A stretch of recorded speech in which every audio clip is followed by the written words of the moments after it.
તમે પાર્ટ 2 માં કમળાઈમાના દર્શન તો કરી લીધા, હવે જવાનું છે બગદાણા અને બજરંગદાસ બાપાએ આપી દીધા સાક્ષાત દર્શન।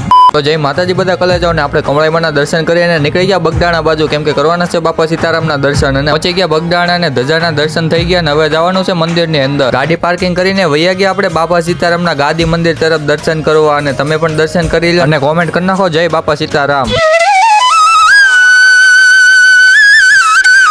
પછી મંદિર તરફ ગયા અને બાપા સીતારામની મૂર્તિ આમ જોયું તો એમ થયું કે બાપા સીતારામ સાક્ષાત બેઠા છે દર્શન આપવા માટે।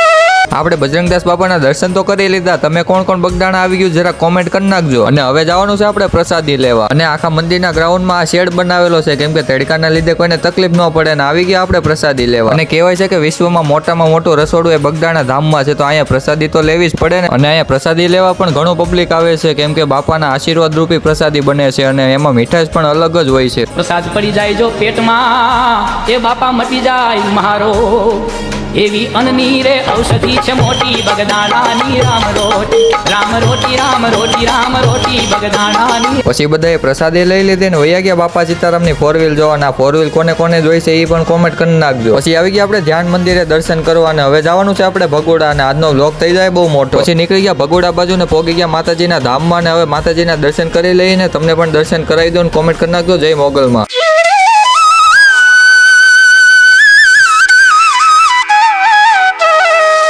માતાજીના દર્શન કરીને નીકળી જા ઘર બાજુના આજનો વ્લોગ આપણો અહીંયા સુધી ગમ્યો હોય તો લાઈક શેર અને સબસ્ક્રાઇબ કરી નાખજો અને ફોલો કરવાનું ન ભૂલતા। મળીએ એક નવા વ્લોગ વિડીયોની અંદર, ત્યાં સુધી બધાને જય માતાજી।